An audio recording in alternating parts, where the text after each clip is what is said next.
for joining me today and welcome to my sewing room. The theme of the show today is sewing for women, and we have some exciting looks to share with you right now. The first blouse I'm going to show you has a curved jabot. Now, jabots were very popular around the turn of the century, and this detachable curved jabot I think is very pretty and elegant. When you take this jabot off, you have a simple, plain, elegant blouse.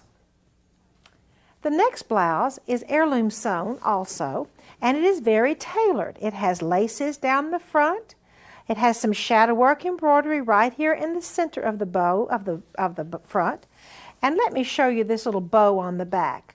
This is one of my very favorite blouses. It has 3 pin tucks and an elegant little flip-flop bow right here on the back.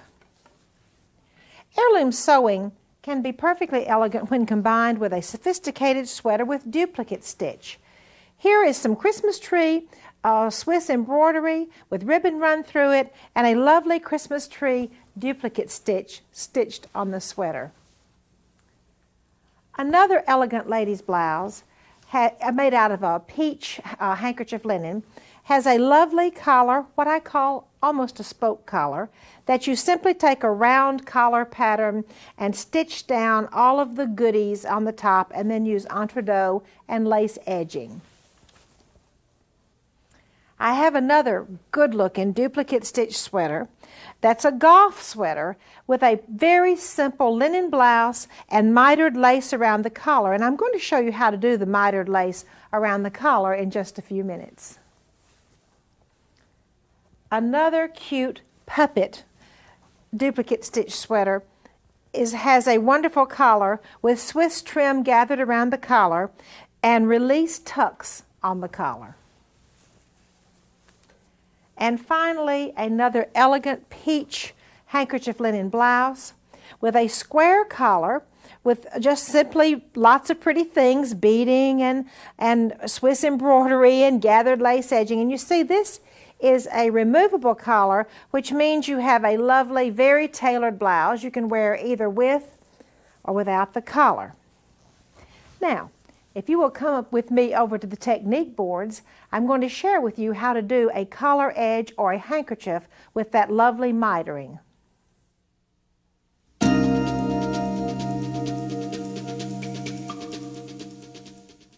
My technique for you today involves mitering around a corner of a lady's blouse, or in this case, a lady's handkerchief.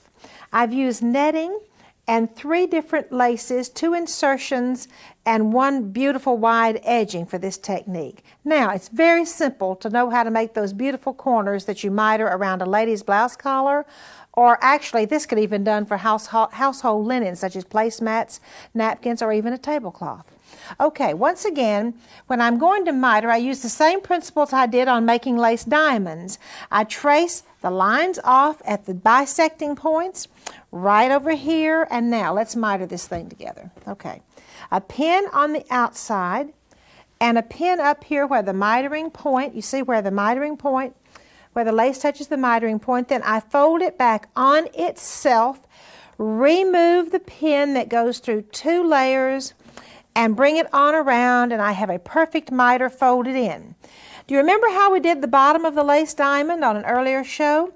Because I really can't, now look, I can't fold it back on itself. That won't work at the bottom miter point, will it? So I put a pin where it crosses the bisecting line, and I do fold the lace back on itself, but in this case I fold it underneath, and look at there, that absolute perfect miter. Fold it in, I'll put a pin, of course I go back and zigzag over this point and trim away all of the excess lace. And let me go back over here. I will go back and zigzag over this line and go under and trim away the excess lace there. That is the technique for making this lovely lady's handkerchief, or it could be a placemat in a little bit different shape. You can, and then I'm going to show you how to put it around a lady's collar. I have a really lovely peach Swiss batiste blouse over here with the lace shaping that's really nice, all different kinds of lace shaping that's very simple and very tailored. And I have mitered lace around the corner. So let me just show you what kind of elegance can go on this square collared, very tailored, button up the front blouse. It's really very simple to make this blouse. All right. Now I have in front of me a big piece of fabric. It looks like a huge piece of fabric, doesn't it?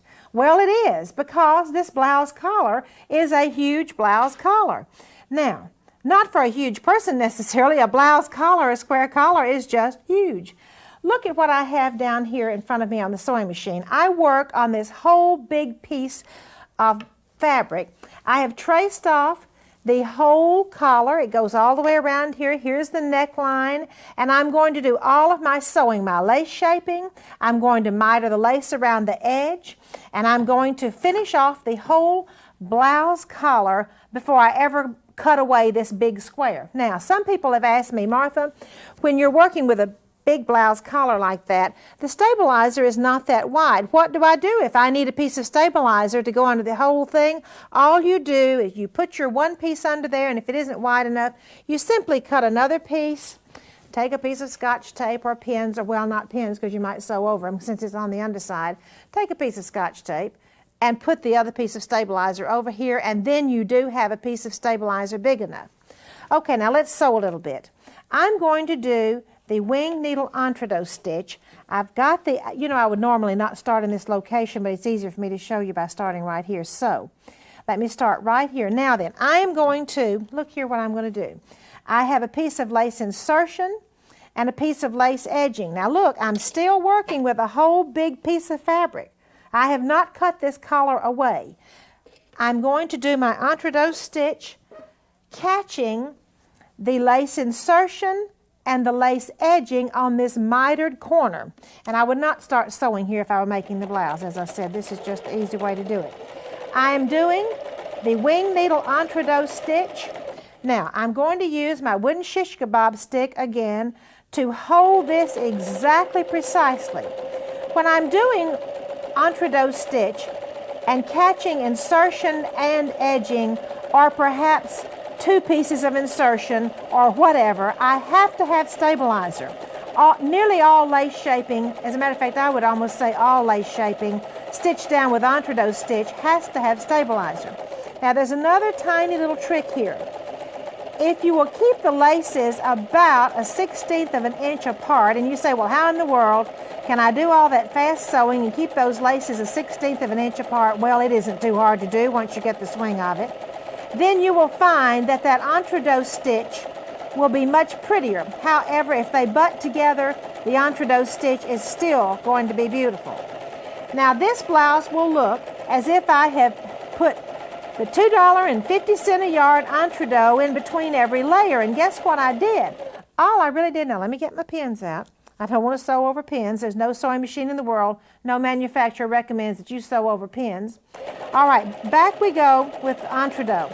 As a matter of fact, you might even talk to your husband if you've been wanting a machine that does an entredot stitch, and you might even tell him, now honey, if I just had one of those wonderful machines that does a wing needle entredot stitch, I could save $200 on every little girl's dress I make, because then I wouldn't have to purchase any of that $2.50 a yard entredot. He might fall for that. You could try it anyway. Speaking of machines, these wonderful new machines, all four of the brands that we've used on this show, have the most incredible embroidery stitches, ones that I really, really enjoy, of course, including the lovely wing needle entredot that I'm doing here. Let me stop sewing and pull this out so you can see how pretty this is. I will move it over here on the dark part. Do you see that lovely entredot, wing needle entredot that I have stitched in there? One more principle. This is the collar of the blouse. Now, after I finish the wing needle entredot, which I finished one portion of it, then I will lift up the edge of this pretty collar, come up underneath here, trim away all of this big square that I've been working, fabric and stabilizer, and then that is how my collar is finished. Let me go back one more time to this collar over here. Let me go back one more time. This lovely collar with the entredot stitching and the mitered points was absolutely made on a big, huge hunk of fabric, and then it was cut away after all of this stitching was done. Now then, I have a really wonderful quilt square to show you. Once again, I'm using netting, just as I used on the pretty lace handkerchief at the beginning of this segment.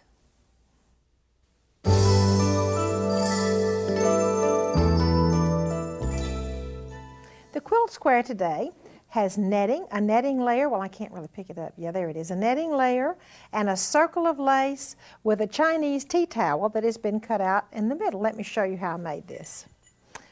Okay, first of all I had the under layer of fabric and then comes the layer of netting, so that's a two-layered quilt square, isn't it? Then using the Chinese tea towel I simply shaped laces around and then pull it apart, pull it back, come in, trim away the excess fabric from the outside, and after the excess fabric is trimmed, then place it right in the center and zigzag all the way around the edge, and voila, that is absolutely how easy it is to make this netting quilt square. Next I have a doll dress who's dressed in a very ladylike dress to show you.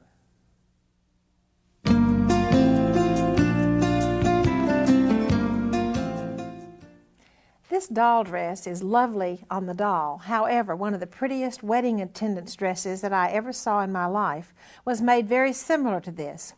The drop-waisted doll dress is very similar and reminiscent of the Great Gatsby or F. Scott Fitzgerald period as far as I'm concerned. Her little collar is very sweet. It has pointed laces. You remember the mitered lace technique we just learned? Well, there it is again on this collar. But what I really love about this dress, come on down to the skirt. This skirt has so many interesting details.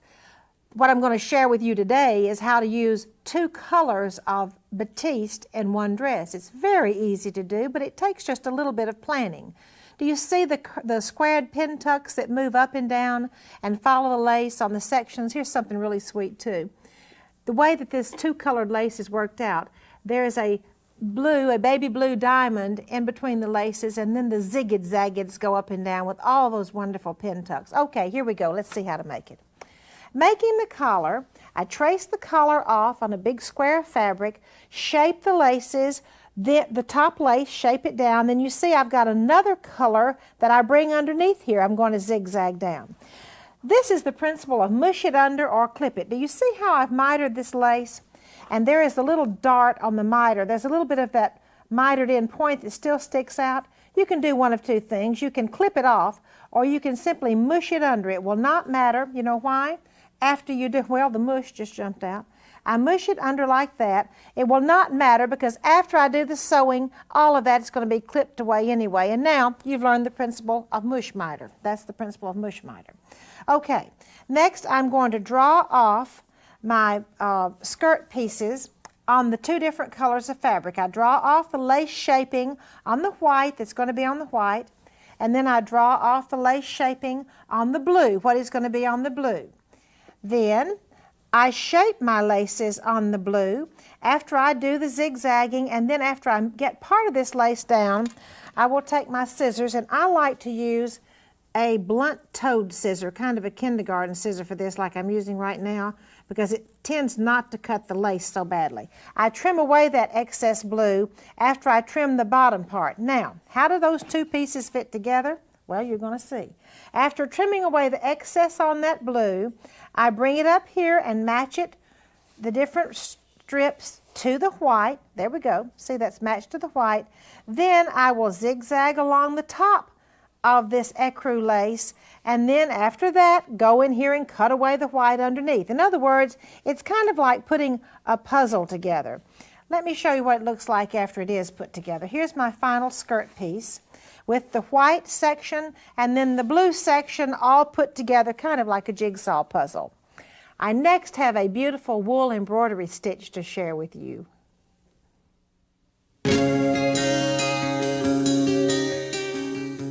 I'm pleased to have as my guest today Esther Randall. Esther has written the book, Esther's Silk Ribbon Embroidery. Welcome to the show, Esther. Thanks, Martha. Today, Martha, we're going to work on the feather stitch. And for you people that are in the South, you can appreciate all the shades of green because it's so wonderful green down here. The feather stitch is such a wonderful stitch for greenery, for ferns, for leaves, for a background, if you're doing a wreath or anything like that, what we do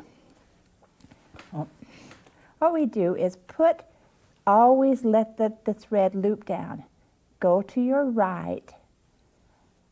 Don't pull this too tight, and let that cradle just like you were gently laying that stitch in a cradle. Then to your left, using your center as like a center line.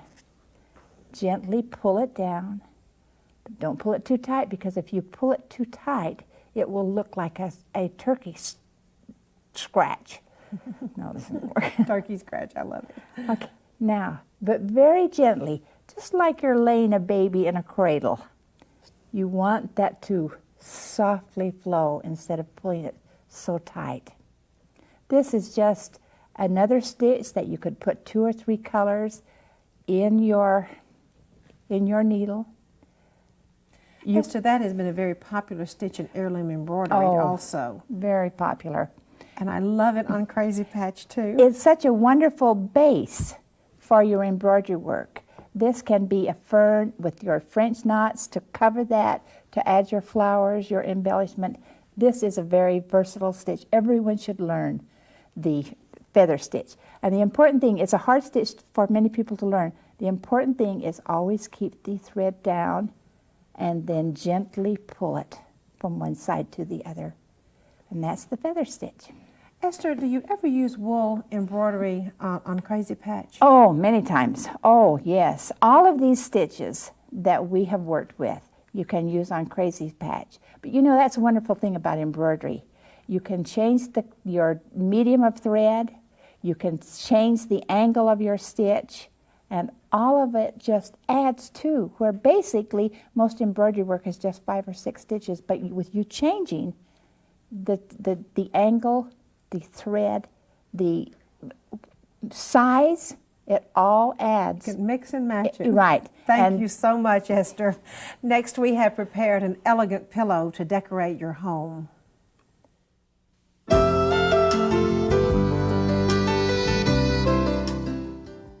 Using traditional upholstery fabrics and drapery fringes, we have an unusual pillow for you today.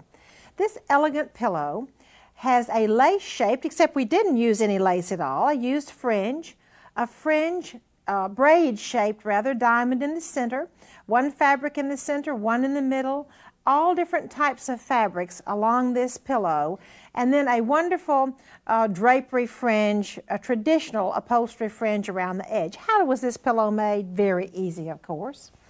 First of all, we started with a piece of fabric, upholstery fabric, and the center piece was really a little bit too wide, so you can do a very simple thing, just chop it off. Cut the center piece right over here and make it more narrow, and that gets the width piece that we want.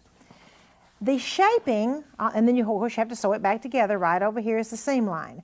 Now this kind of shaping with this flat braid does not require any mitering. Look, I just kind of hold it and pull it around and finger press it, and I have shaped it into a diamond, and then bring it over here and chop it off, and there's the little diamond that goes in the middle. This was an interesting concept, making the trim that went down the middle. All right, here is your braid, which has the seam allowance on it, your cording. Here is another piece of braid to embellish down the middle, and then guess what I'm going to do to make it wider and even prettier? I'm going to bring the other side of the braid and take it right down the middle, and that makes a really nice embellishment for the middle of this pillow. Then we'll put it along here, give it a little touch of glue gun. Of course, it has to be stitched in underneath the diamond and stitched in over in the edge. And then a traditional drapery fringe is zigzagged to the edge of the pillow. Now I have a really interesting also for your home craft idea for you.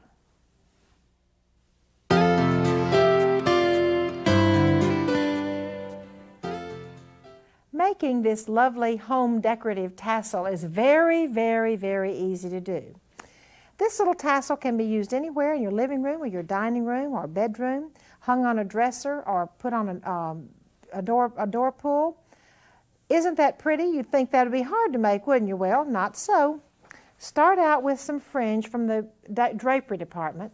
How do I make the little tassel part? Well, that's easy too. Just cut off one of these little pieces on the end, put a little knot in it, and wrap it in the middle before I begin twisting and turning. Okay, see, that's what I've done here.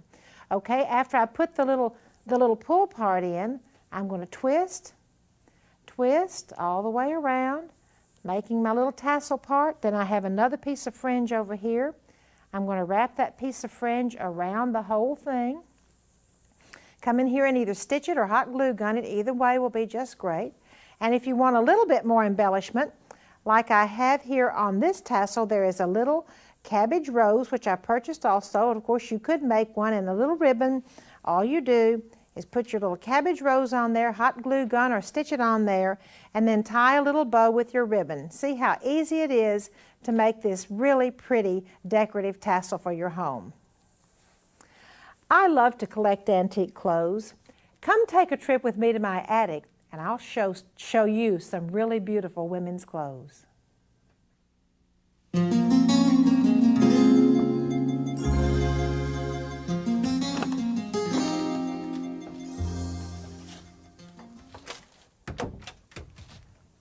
One of my favorite parts of each show is when I come up to the attic to share with you some of my beautiful antique clothes. This first dress I bought in Australia. The top is very interesting, and actually there are hexagonal figures that are several places on this dress. These are the first hexagonal figures that come down this way, and they have a little embroidered insertion in the middle. And then there's another six-sided figure that comes down in this direction. Now let me pull the sleeves around because I think they are extremely exciting and beautiful. 3 hexagonal figures are found on the sleeve. The one at the top and the one at the bottom just have organdy. And by the way, the main fabric for this dress is organdy. I forgot to tell you. And then in the center hexagon figure, there is some more embroidered insertion. The back of this dress is really pretty too. And once again, let me pull up this lovely collar, which has all kinds of interesting lace shaping on it. Once again, I find hexagonal figures that go down the back of this lovely dress. Isn't that a pretty dress?